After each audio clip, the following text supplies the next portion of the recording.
Todos nós somos, de certo modo, tanto produtores quanto consumidores no quesito das finanças pessoais. E isso é um fato. Quando decidimos, por exemplo, comprar uma roupa nova, sair para comer em algum lugar ou até mesmo comprar um veículo novo, estamos com a perspectiva de consumidor. E não que isso seja errado, mas você vai entender melhor durante o vídeo. Agora, quando decidimos por exemplo, trabalhar mais, estudar e investir em nós mesmos, ou também investir para o futuro, estamos com a visão de produtor no quesito financeiro da coisa.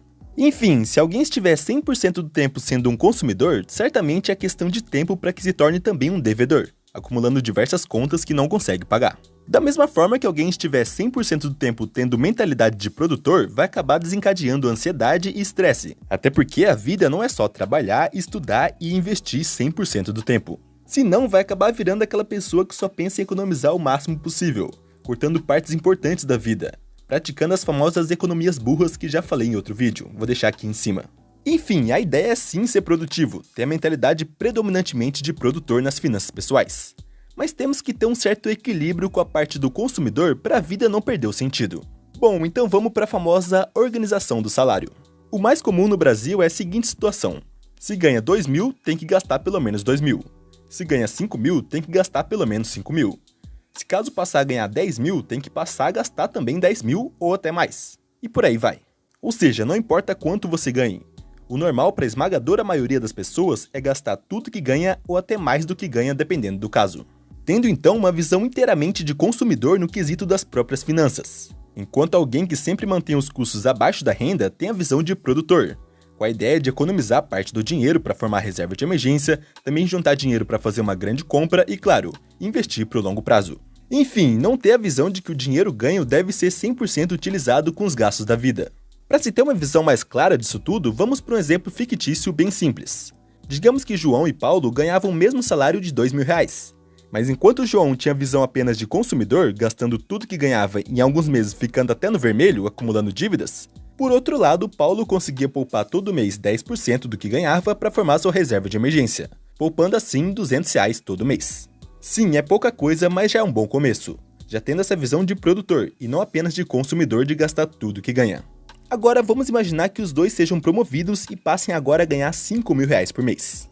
Sim, eu sei que você está pensando que o João agora vai conseguir sair das dívidas e ter uma folga maior no orçamento, né? Afinal, ele vivia apertado porque ganhava pouco. Na verdade, ambos ficaram felizes no primeiro momento pelo salto na renda. Mas logo João, com a visão 100% de consumidor, já aumentou o padrão de vida para 5 mil e em alguns meses até passava desse valor, acumulando dívidas e vivendo da mesma forma que vivia antes quando ganhava 2 mil. Claro, com um padrão de vida melhor por estar ganhando mais. Porém, no panorama financeiro, continuava exatamente igual a antes. Ou até pior, pois como aumentou a renda, aumentou os gastos. E, consequentemente, tendo dívidas maiores do que quando ganhava 2 mil. Enquanto isso, Paulo, que antes ganhava 2 mil e gastava 1.800 por mês, agora com um salário de 5 mil, decidiu aumentar o padrão de vida para 3 mil e assim conseguir poupar todo mês R$2.000. Conseguindo sim aumentar o padrão de vida, mas também aumentando sua quantia poupada para reserva de emergência e investimentos. Veja que com o aumento salarial ele aumentou o padrão de vida, mas também aumentou a quantia poupada mantendo a visão de produtor. Enfim, esse foi um exemplo bem simples só para você entender essa questão da mentalidade de produtor e de consumidor no quesito da organização do salário. E sim, de alguma forma, os dois foram consumidores e produtores ao mesmo tempo. Até porque para sermos promovidos e aumentar a renda, muitas vezes precisamos ser mais produtivos. E até mesmo Paulo, que tem uma visão de produtor, também aumentou o padrão de vida, mas mantendo os gastos abaixo da renda. A ideia principal aqui é essa: não ser pão duro de viver contando migalhas para economizar até no fio dental, mas sim ter o controle da própria renda e não deixar ela te controlar. Porque senão já sabe o que acontece, né? Dívidas. Estar endividado, todos nós sabemos que é prejudicial para nossas finanças. Mas se, por exemplo, o produtor antes de se endividar calcula se a parcela cabe no orçamento e isso bem vai tirar retorno, por exemplo, um curso capaz de aumentar a renda ou um equipamento usado para trabalho, enfim, se endividar em prol de melhoria financeira pode sim ser uma alternativa. Porém, para quem tem a mentalidade de produtor, tem que pensar 2, 3, 4 vezes antes de contrair qualquer dívida, já eliminando completamente as dívidas de consumo da sua vida, que já vou falar sobre isso. Além disso, quem tem visão de produtor sempre olha para o custo do dinheiro. Ou seja, ao saber que a dívida tem juros, ele analisa o custo de oportunidade. Se vale mais a pena pagar à vista, financiar ou não comprar para economizar e investir, por exemplo. Até porque, digamos que você vai comprar um celular de R$2.000, Mas mesmo pedindo desconto, a loja não oferece desconto à vista e o parcelamento é sem juros. Nessa hora, pode compensar mais optar por parcelar sem juros, mesmo tendo dinheiro à vista, deixando o dinheiro que você pagaria à vista rendendo no banco nesse meio tempo. É claro que aqui tô dando um exemplo de valor baixo, mas muita gente com essa mentalidade compra terreno, carro ou até casa dessa forma. Por isso eu falei sobre a ideia de deixar o dinheiro rendendo. Ah, e outra coisa, isso só serve para quando o parcelamento for sem juros, hein? Se for com juros, é muito provável que pagar à vista seja a melhor opção. Tudo isso deve ser calculado e pensado antes de fazer uma compra. Por isso que a ideia é saber qual dívida você está entrando, principalmente se for uma grande compra, como um celular, um computador, uma viagem, um carro, uma casa e por aí vai. Enfim, basicamente quem tem pensamento de produtor tem um foco principal na segurança e na liberdade financeira, entendendo que dívida deve servir para acelerar conquistas, não para manter um estilo de vida acima da renda e prejudicar as finanças. Um exemplo seria o pensamento de: posso fazer esse financiamento? Ele compromete apenas 15% da minha renda, os juros são bem baixos e o bem se valoriza. É um endividamento saudável. Enfim, esse pode ser o caso de comprar um bom terreno barato em uma região que tende a se valorizar, por exemplo. Claro, isso é só um exemplo, beleza? Não quer dizer que comprar terreno seja a melhor opção do mundo. Mas isso serve só para você saber mesmo essa questão da dívida. Que no caso desse exemplo ele está adquirindo um ativo, um bem que vai valorizar com o tempo. Agora, ter o pensamento de: tem um financiamento de um carro que compromete 40% da minha renda, além de ter que pagar o dobro do que seria o preço à vista por conta dos juros. Acho que vou comprar. Aqui já vemos o pensamento de alguém que tem um conhecimento numérico da coisa. Sabe comprometimento de 40% da renda, sabe dos juros e tudo mais. Mas não tem educação financeira. Essa pessoa vê dívida como extensão da renda, um meio de satisfazer desejos imediatos, sem avaliar consequência nenhuma. Nesse caso de alguém que gasta compulsivamente para agradar os outros, ou por ser completamente dominado pelo pensamento do eu mereço, muitas vezes o problema é mais psicológico do que financeiro, porém causa um grande estrago financeiramente. Porque quer comprar por desejo, status ou comparação com os outros, pensando coisas do tipo: preciso comprar isso porque meus amigos têm e eu ainda não. Além disso, também existem aqueles que não têm planejamento nenhum, não calculam os juros que precisam pagar, não veem os prazos e nem o impacto no orçamento mensal. Só olham para a fatura e pensam que vai conseguir pagar porque vai dar um jeito e pronto. O planejamento financeiro mensal da pessoa é literalmente esse que tá aí na tela. Como pode dar errado e faltar dinheiro no final do mês, né? Essa negação da realidade é outra coisa que leva a dívidas também com o passar do tempo. Ou seja, acreditar que depois vai dar um jeito. E na maioria das vezes todos nós sabemos que depois vai continuar se endividando e nunca dando jeito nenhum. O que faz a pessoa ter a vida no ciclo do endividamento é basicamente viver esperando o cartão de crédito virar para conseguir comprar porque não tem dinheiro.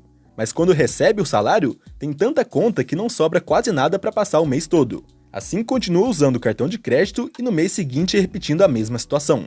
É igual aquela frase que muitos falam por aí: tô vendendo o almoço para comprar a janta. Em meio a essa bola de neve de contas, não tem como sobreviver financeiramente, e muito menos investir algum dinheiro para o futuro. Uma frase clássica do consumidor extremo nas dívidas é: o limite do cartão aumentou, então vou conseguir comprar aquele celular novo. Depois vejo como pago. Veja que em nenhum momento essa pessoa pensou na renda e sim na ideia de que vai conseguir comprar um celular novo com dívida de consumo. Por isso temos que fugir de toda e qualquer dívida de consumo. E falando nisso, o padrão de vida é visto de forma diametralmente oposta quando falamos dos consumidores extremos e dos produtores extremos.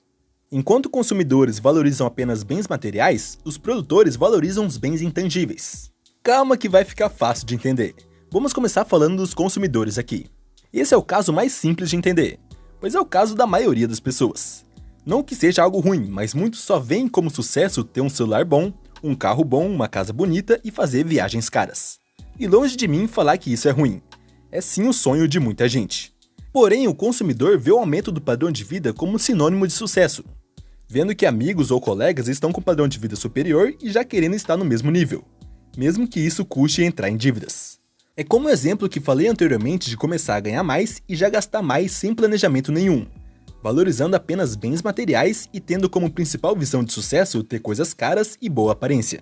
Agora, quem tem a visão de produtor pode até querer ter um celular bom, fazer viagens, buscar ter um carro melhor e uma casa boa, mas não tem isso como sinônimo de sucesso na vida financeira, vendo mais como uma consequência.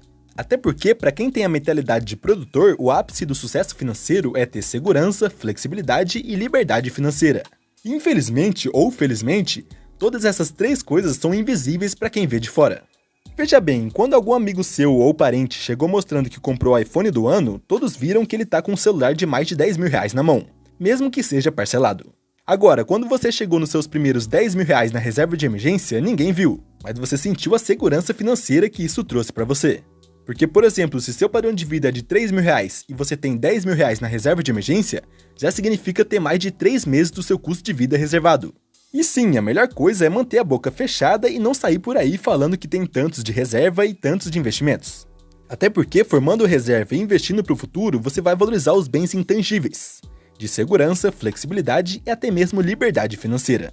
Porque é como diz Morgan Housel no livro A Psicologia Financeira: a fortuna é algo escondido, a receita não gasta. O valor dela reside em proporcionar opção, flexibilidade e crescimento para a longo prazo comprar mais coisas do que é capaz hoje. A partir de um determinado nível de rendimentos, tudo que você precisa fazer é não alimentar seu ego.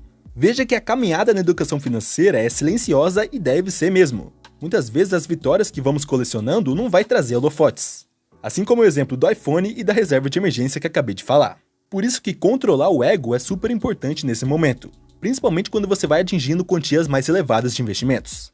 Até porque, digamos que seu padrão de vida seja de 3 mil reais e você atingiu 18 mil reais de reserva de emergência. Nesse nível, você já conquistou uma segurança financeira que pouquíssimos brasileiros têm, por ter 6 meses do seu custo de vida na reserva. Agora, digamos que você comece a investir a longo prazo e chegue à marca de 100 mil reais, que rendendo 1% ao mês para arredondar, já vai render cerca de R$1.000 mensalmente apenas por ter o dinheiro aplicado.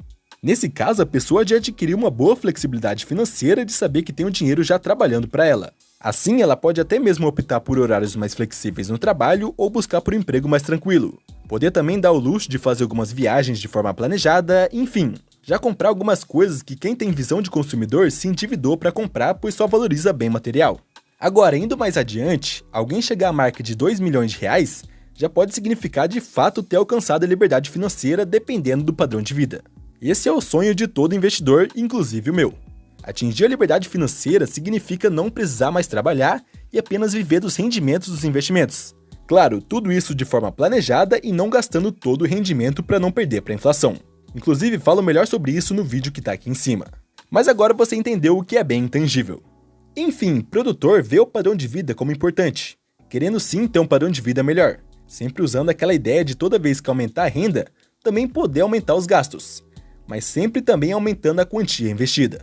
Claro que a liberdade financeira é um caminho muito longo, mas se você consegue ao menos ter uma segurança financeira de ter uma boa reserva de emergência morando no Brasil, você já é um vencedor no quesito das finanças pessoais.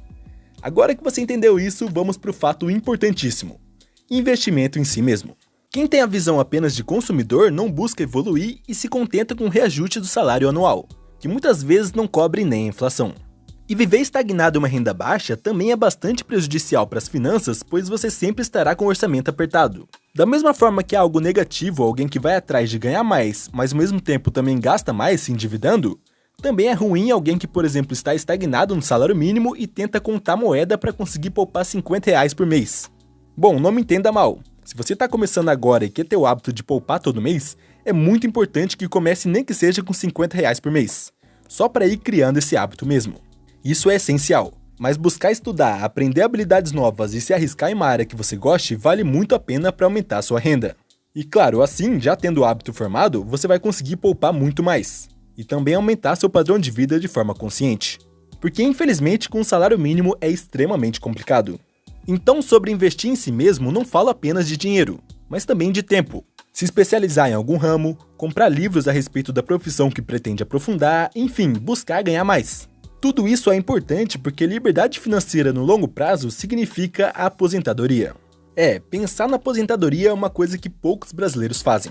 E em meio ao caos que está a Previdência Social, aqueles que têm a visão inteiramente de consumidor têm um pensamento de que no futuro ele vê isso. No futuro ele resolve. Mas assim passa a vida endividado, não investindo R$1 em busca de ter um bom pé de meia no futuro. E certamente fadado a trabalhar até a terceira idade.